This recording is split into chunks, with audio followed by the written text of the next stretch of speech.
So what we see here are ctenophores, and we captured them in our manatrawl net that we had out for an hour.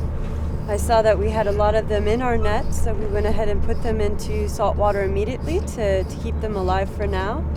And then we realized that they were starting to eat the plastic that was in the bucket. Sometimes they spit it out, sometimes they take it in through their bodies. I don't like the jellyfish eating the plastic at all. I don't That's either. not that kind of adaptation is going to cause our wonderful ocean ecosystem real problems. Yeah. What do you think it is, Margie? What do I think one is? The rope? In here. The rope. The rope? Crazy blue pen. Oh, what's it made of?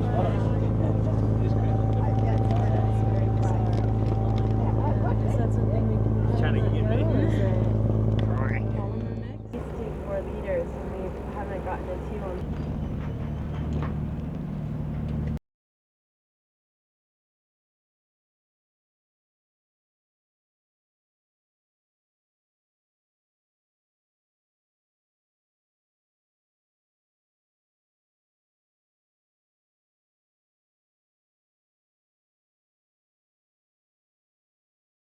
What we're going to be able to show is 2 different routes and a lot of data points across the ocean here. That's going to be a lot of helpful information. Yes, I mean, having 2 vessels out here at the same time doing a coordinated project together is amazing.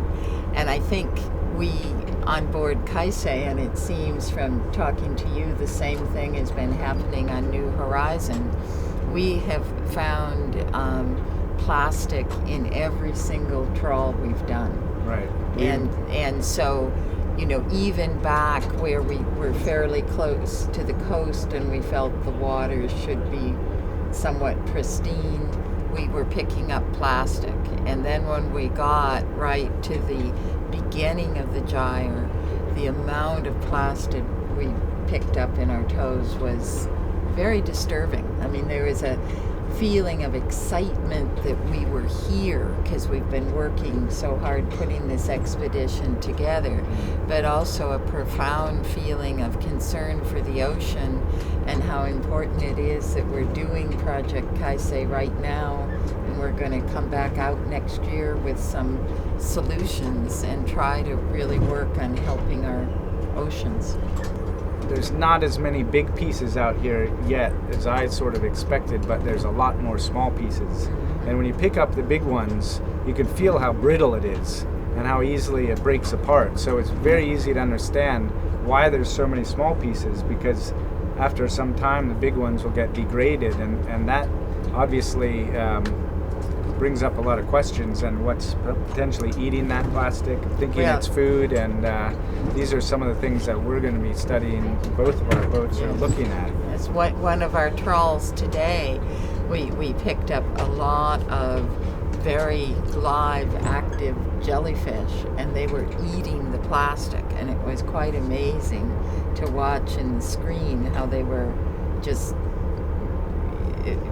eating the plastic voraciously. Wow. I mean, and so it's really of concern what's happening to the food web, Right. and how it's going to affect all of us.